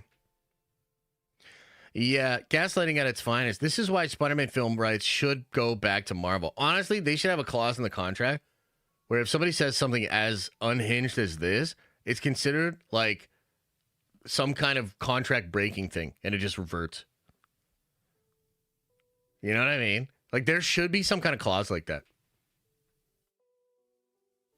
When I saw that, I bellowed with laughter. Brother, it's been a joke. I mean, it's kind of literally been a joke. It's kind of been a joke. You mean when you went to the theater for Morbin to support Sony? I did not go to the theater either time. I eventually watched Morbius with you all on Twitch as like a meme, and it was terrible. It was terrible. Yeah. CEO of Sony is dumb. I mean, he's either dumb or had a very dumb moment. Holy. Epic. Should we watch John Campea's rant about this too? It's like 18 minutes. We probably don't have to watch the whole thing. But apparently Campea went nuts. To be honest, I got a conspiracy theory about how they swore off Spider-Man because of how they viewed Andrew as being too much after Spider-Man 2 and Tom sways with the MCU. I think the truth is probably multifaceted. For sure. But yeah, they absolutely dropped the ball, man. You know, whether it was like pressure from Tom and Feige, whether it was anything contractual, or whether it was just their own ineptitude of like, yeah, we can do this. We can do this. We can figure this out. Cantina Talk, what up? Says the Tony Vasquera quotes have been hilarious. They have. It's been a crazy crash out. Crazy crash out. Indy Adam with a 10 spot says, I work in entertainment. Received a text message from Warner Brothers asking me to like specific YouTubers, and they would pay me. Congratulations, and I hate James Gunn's Superman. Well, I don't know how to respond to that. I mean, I'm sure there's some of that going on. I've told you guys before, the war for the future of Warner Brothers is being fought by bots. Bots on both sides. So Gunn has his bots. The Snyder Bros have their bots. It's crazy, man. It's a lot of bots. So there's certainly a lot of manipulation happening.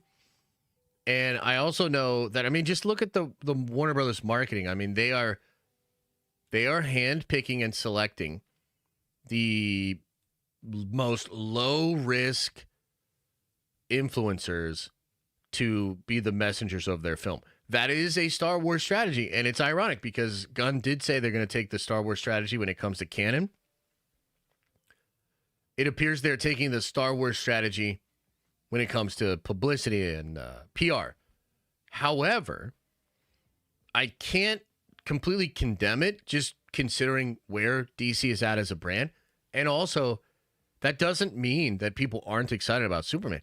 I think Superman is going to be one of the top films next year. I think people are genuinely excited for Superman. So it's a tough one for me. I mean, I've seen the bots on both sides. Like some of my tweets about Gunn where I'm clowning on Superman, they go super viral. I don't think that's completely organic. I don't think the comments on my trailer reaction are completely organic. So I've seen the bots on both sides. All I can do is just try to be fair, try to find a way to be optimistic about the movie and provide content for the people that watch me. You know what I mean? Is that fair? Is that fair? The Exodus with a 2 spot says, give Marvel Peter. Sony should use Ben Reilly. I mean, they are using Ben Reilly. The Spider-Man in the Spider-Noir show is Ben Reilly. Isn't that interesting? What do they mean? What does it mean? I wish you and Grace were running the DC podcast. You know what's funny? I actually am going to reach out to Grace. And who knows? Maybe we will collab. Maybe Grace and I will get together to talk about this Superman situation. Wouldn't that be fun? All right, let me try to catch up on some supers. I know I missed some people. I know I missed Rossi's $2 super chat like an hour ago, and he's freaking out about it. So let's go back. Let's go back in. Let me try to catch all these chats. Craven it over Infinity War. If that's the one you're talking about, oh my God. Okay, let's see here.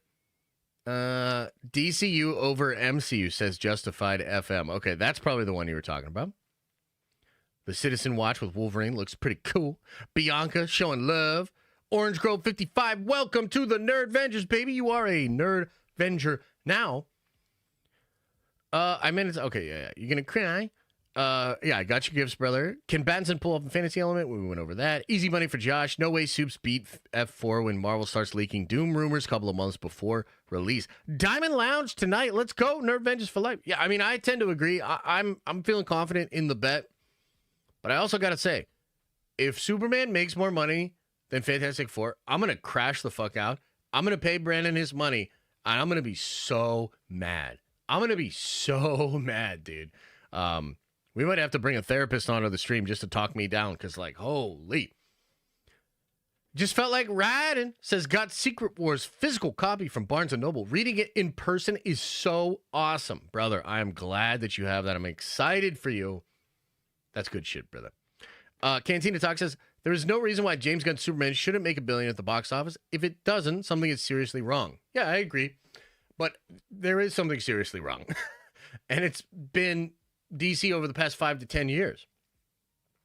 Yeah, there's just a lot of brand damage there. I'm not even saying it's Gunn. Now, there is a portion of people that don't like Gunn, for sure. And there's Snyder fans and, you know, Superman and Lois fans, people that are mad at what Gunn is doing. Maybe that'll have an effect on the box office. Like, hard to say, right?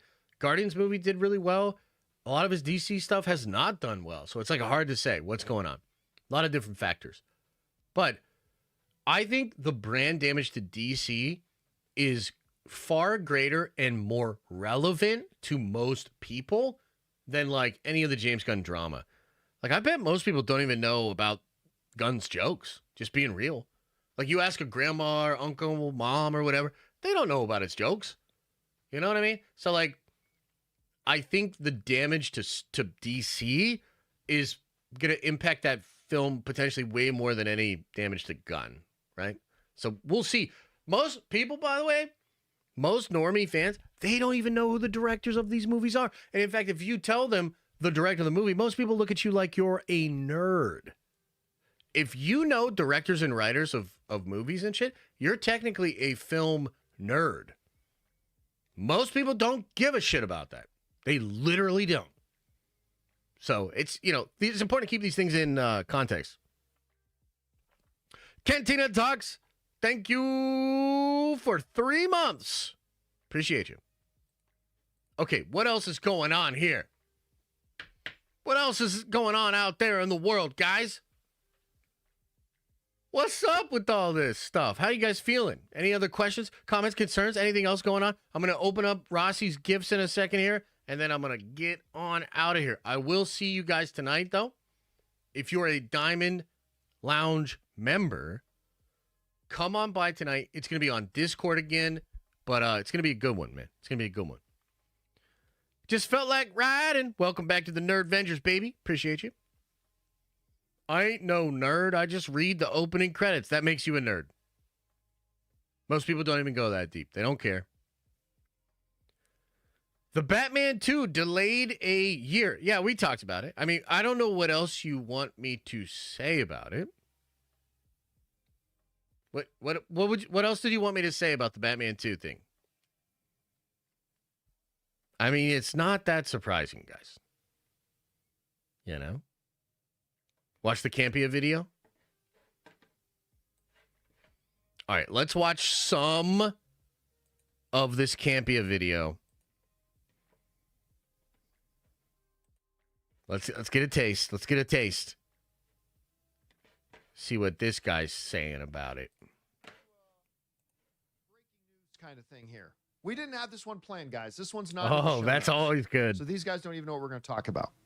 That's always good. As film fans, we all know there are good movies, and then there are bad movies. And then there are Sony Spider-Verse movies. Not counting the Venom films, not counting the Across the Spider. You know what? Sony does make some really good stuff. They do. But they've made some horrible things. Yeah, they have. Yeah. Madam Web, Morbius, and now, worst of them all, Craven. Worst of them all. And, you know, we talked the other day about how, you know what, it's just sometimes they just make these films because they need to have a film put out in order to maintain control of the Spider-Verse films. And they don't even need all of them to make money because when they hit so big that, believe it or not, this is a statistical fact, guys. You can deny it all you want, but it's true. When you count all the Sony Spider-Man movies that Sony has made since the first Venom, and that includes Madam Web, Morbius, Craven, the 3 Venom films, the Spider-Verse films, Sony's profitable. Yeah. It's true. You can deny it. You can be like Luke hanging on with one hand going, no, that's impossible. You can do that if you want. Sony's movies overall are profitable. That's true. It's just crazy to think about.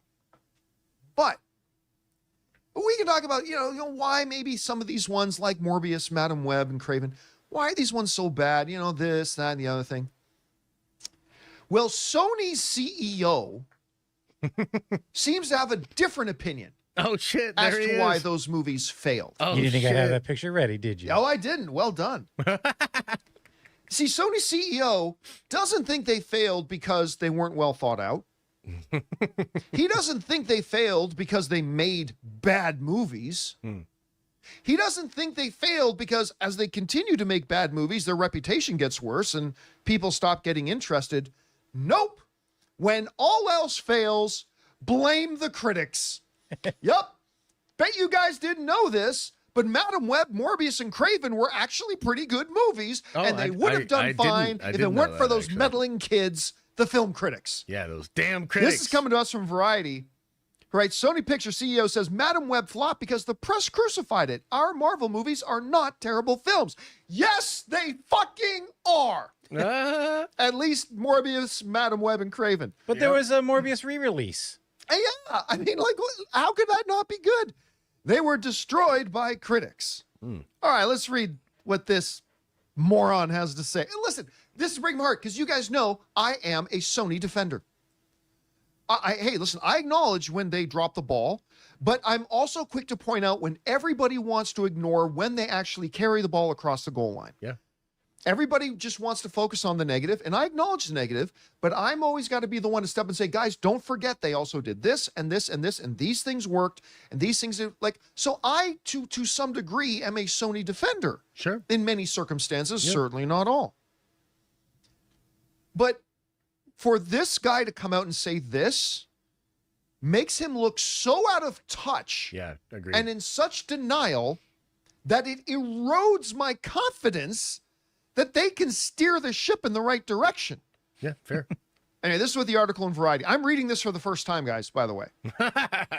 Let's go. It says this, Sony Pictures CEO Tony Vinciquerra, I'm sure I'm mispronouncing his name, no disrespect intended, recently told the Los Angeles Times that Kraven the Hunter is probably the worst launch we had. No, I did the maths. And the maths say it was the worst launch you had. Not probably, it was. It says probably the worst launch we had in the nearly 8 years he's been at the studio, adding, I still don't understand because the film is not a bad film.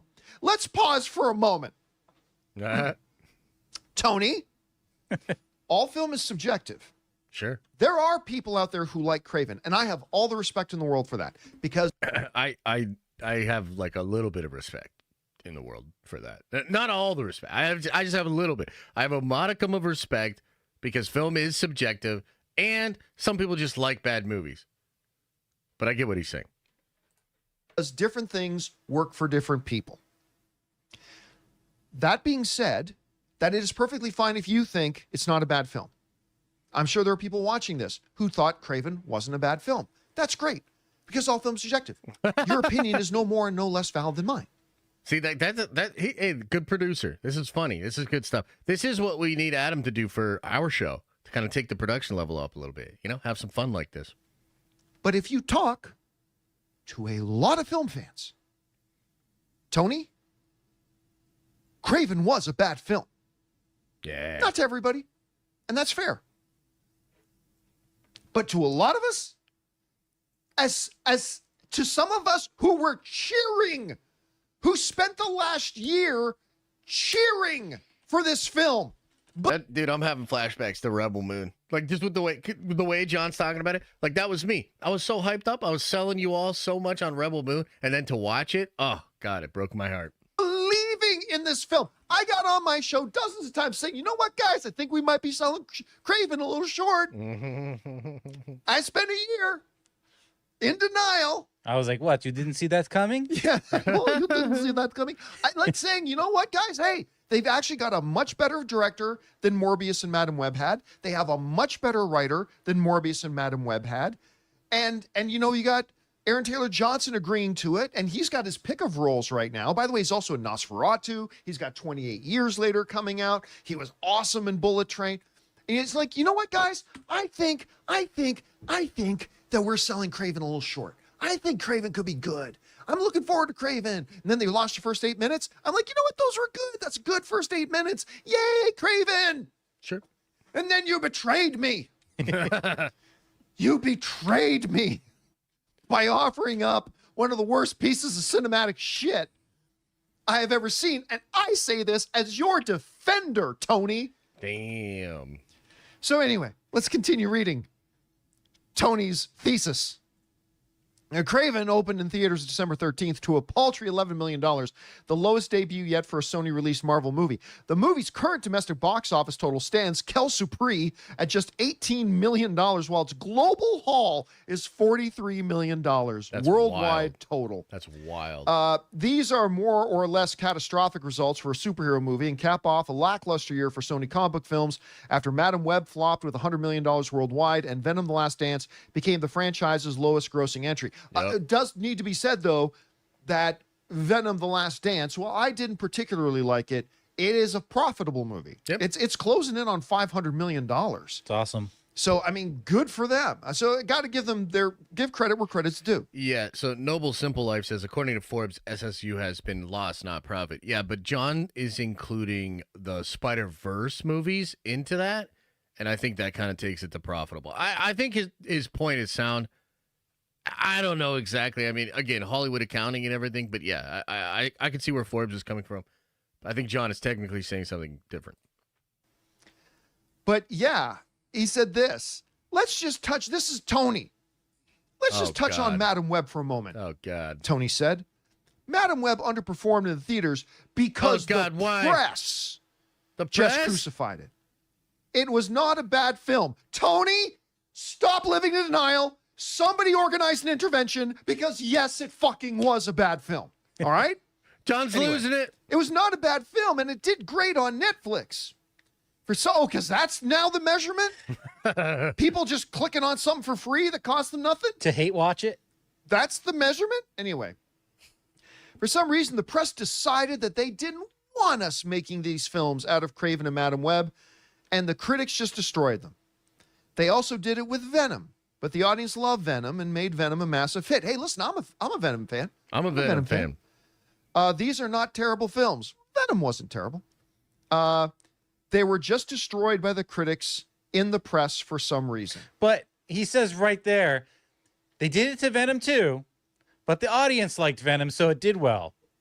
So what's the missing ingredient, Tony? So, hey, Tony. That's a great point. Hey, W on that point. How can you, in the same sentence, or at least the same paragraph, blame the press and then say that the audience made the Venom movie a hit despite the press? That's true. Critics, if it's all the critics' fault, but the audience knew a good film when they saw it. This is the worst gaslighting. And still had it make money. It's pretty bad. Then why didn't that happen with Madam Web? He's so bad at gaslighting. Why didn't that? That's what this is. This is corporate gaslighting. Why didn't it happen with Morbius was so good. Why didn't the audience just see through the crucifixion the critics were putting on it like they did with Venom and went out and support it? The common denominator here is a suck dick movie. For sure, man. For sure. All right, we'll stop it there. You can watch the rest of the clip. Like 10 more minutes of video there. Go check it out on Campea's channel. But yeah, that's pretty good. Pretty good. Pretty good, John. Pretty good crash out. I like the segment. I thought it was pretty good.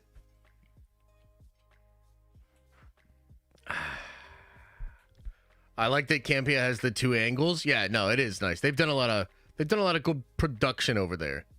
Although if we move the camera even slightly from this angle, you'll see that this is actually a big cardboard box.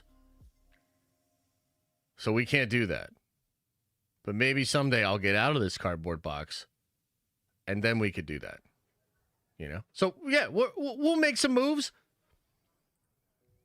We'll make some moves. We'll figure it out. Okay, guys. I am probably going to get out of here relatively soon. But we can chill for a little bit. We can kick it. But yeah, just a little Friday holiday show here on this week. I do think that this Sony situation is definitely going to go down as some of the most brain dead comments ever made by an executive at a studio. And this will be long remembered. This is unfortunately for them pretty bad press directly from the CEO, which is wild. So definitely happy to talk about that. Happy to clarify some of the Spider-Man 4 rumors for you, and talk about Collider and the MCU in general with you today as well. Oh yeah, we got to open his thing. Yeah. Let's open Rossi's presents.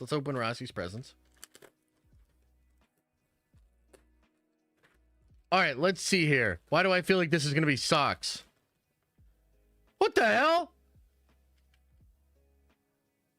More socks? Wait, are they Warhammer socks, though?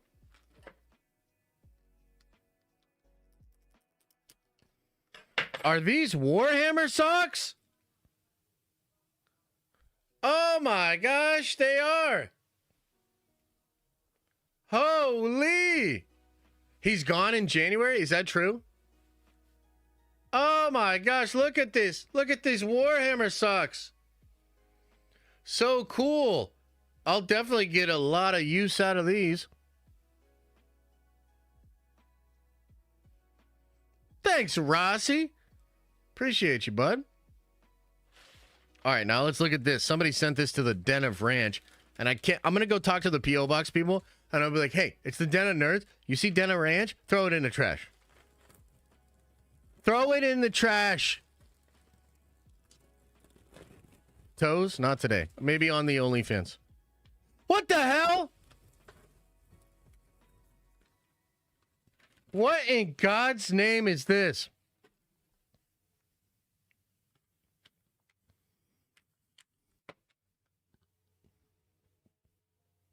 It's more socks.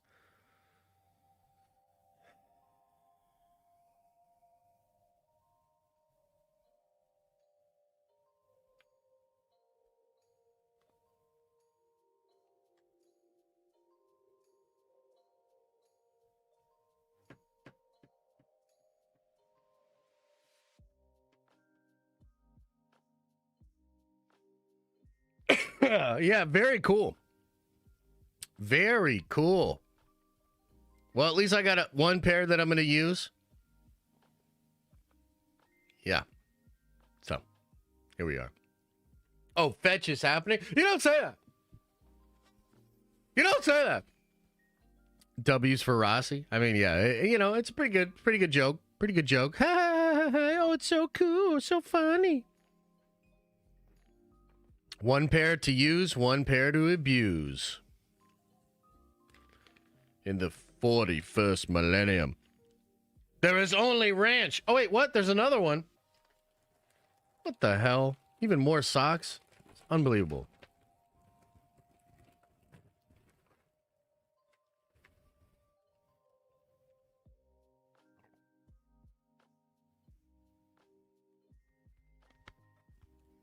Even more?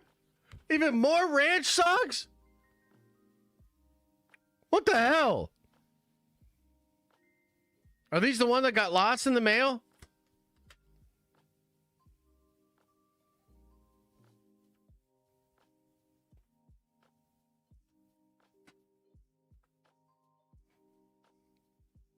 Fantastic. Amazing. Unbelievable. Thank you, Rossi. Shout out to Rossi. Real cool. Real cool, bro. Let's see here. Joshua says, what's up, y'all? This good Avengers versus bad Avengers thing, if they do it right, is going to be lit. Let's fucking go. Oh, I totally agree. I have a video coming out probably today covering some of that news and information. And I'm also working on a big video that's going to explain why Marvel is doing this. And I actually think it's going to be really cool. I think you guys will like it because I want to talk about the arcs of the original characters because there's just stuff that maybe people are looking past. There's a real opportunity to further spotlight the actual heroism of the OGs based on evil variants. But it's kind of complicated, but I think you'll dig it.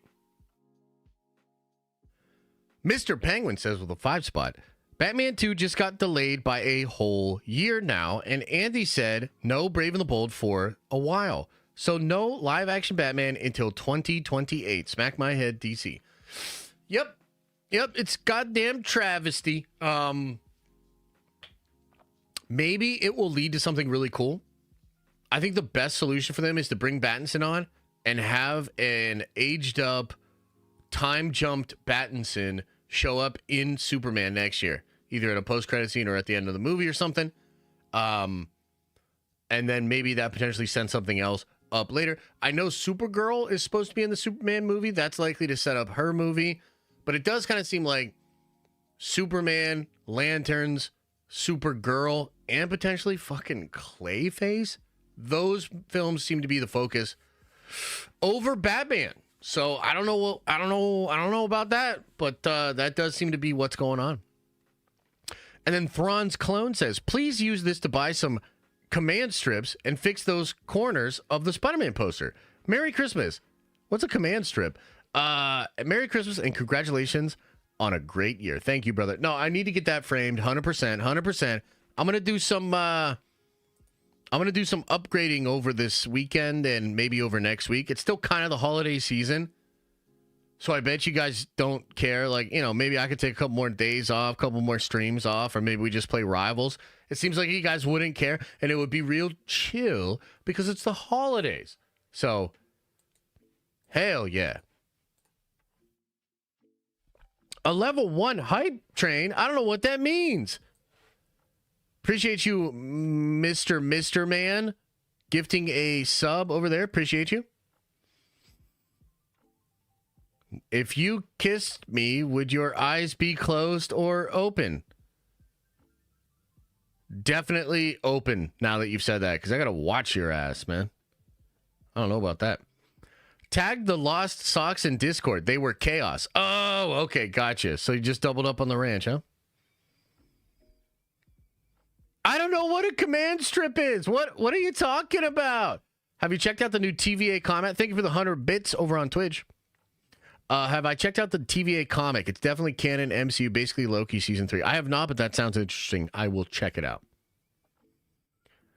IQ Barry says, rewatched at work. Too much gun hate for you to be on the nice list, Josh. No Warhammer for you. LMFAO, much love, brother. Happy holidays to the fam. Appreciate you, man. And you know what? Maybe I was on the naughty list this year. Maybe I did get a little too involved in the James Gunn hate. But you know what? It's about to be a new year and a new me. New year, new me, 2025. My resolution is to be more chill. My resolution is to be more chill. Command hook, but tape? What the hell is that? Calty? Brother, I would, but I'm actually starving. I want to go get some food. So, I'm sorry. But we will watch some more Culty. We got plenty of time. We're going to go all week next week at 11. A lot of fun stuff to do next week. I think they made a mistake. I wasn't charged. Oh, so it's just my lucky goddamn day. I get double the ranch socks. Brilliant. Brilliant. That all goes away with Andor, right? Though, I mean, we'll see. It depends on what they do.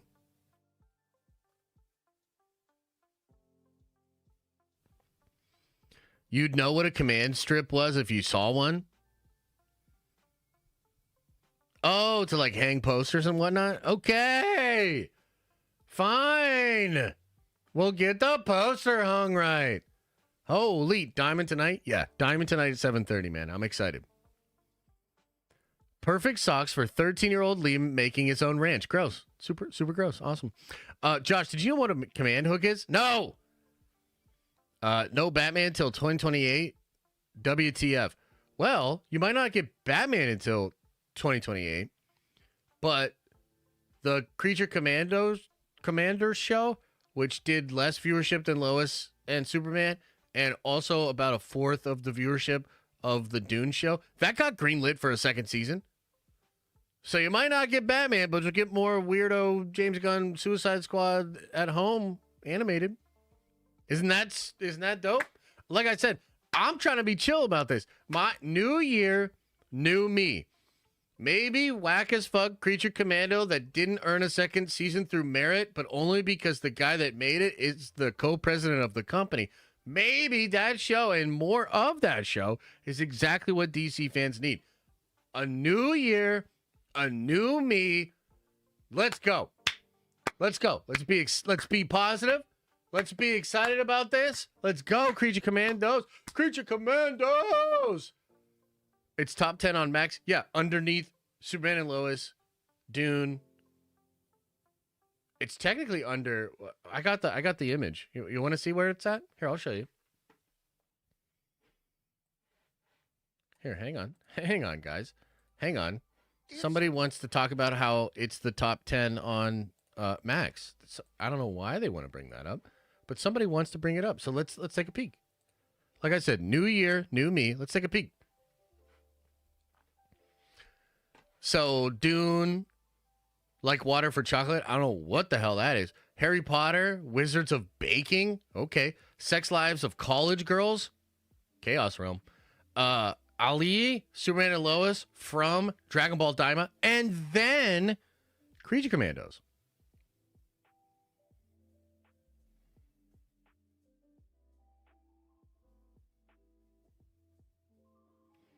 So one of these shows just got canceled,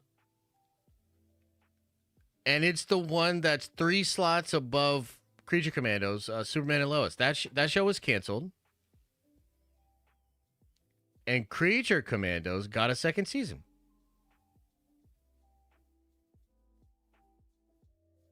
But it's a new year and it's a new me, baby. Baby, that's just what we need. I'm going to give it a try. That's actually not true. I'm not going to give it a try. But I'm going to give being positive about it a try. It's a new year. It's a new me. Let's go, baby. DC, who needs Batman when you've got the fucking Creature Commandos?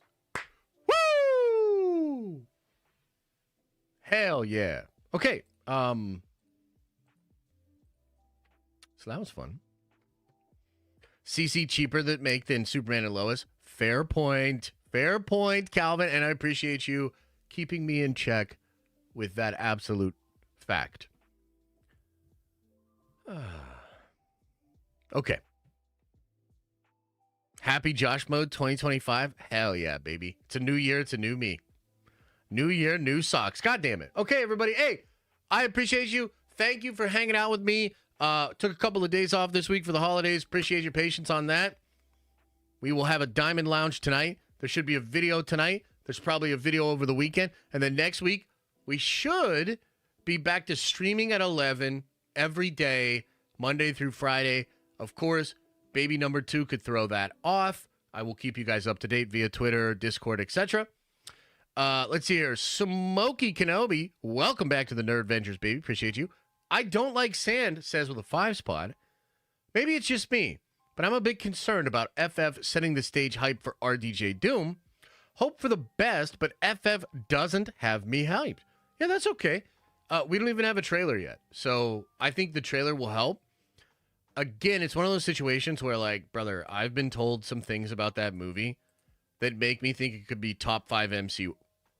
Just top 5. Like, amazing. But not all that information's out there for everybody. So I totally get it. Perhaps your hype will build, or perhaps not. Mr. Man, thanks for gifting another sub over there. Appreciate you, brother. Joshua says, coming in late here, but anyone mad about them bringing back the OG Avengers apparently don't know that characters come back in comics all the time. That is true.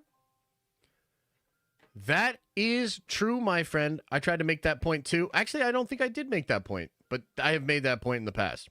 It's a comic book thing, man. That's what they do. Remember when Superman died? That was in 94. We're talking about a movie in 2024, and the character died in 94. I wrote that shit in 94. You guys remember that Chappelle skit? Pretty good. Okay, everybody. Hey, much love, man. Appreciate you. Appreciate the support. I appreciate your time, the attention, the subscribes, the likes on the stream, which there wasn't enough of, but I still appreciate it. I appreciate the comments. I appreciate the member chats. I appreciate super chat. Okay, as I always say, I hope you're having an awesome and a nerdy day. And I'll see you in the next video. I'm lightheaded, man. I need some food. Holy shit.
Is everybody gone?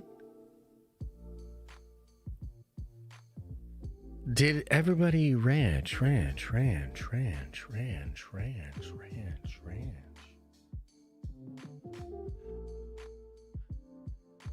Oh, man. I missed you guys. You know, it was good to chill. It was nice. But I did miss you. I'm like addicted to getting in here and getting on camera and talking about all these nerdy things with you guys, man. It's great. It's a beautiful way to spend a life. I'm having a good time. It's almost a new year, which means a new me. Hope you guys are ready for these drastic changes. So positive over here. We're gonna be so positive. Next year. We still got a little toxicity to squeeze out of these next couple of days. On that note, I hope to see you all tonight on the Diamond Lounge, where we're gonna cut a rug. It's gonna be a good time. I hope you had a good week, man. I hope you got some good gifts. I hope that you're feeling the love. And I hope that you're giving the love. I appreciate you. Remember, open up your third eye and wash out your stinky, stinky butthole.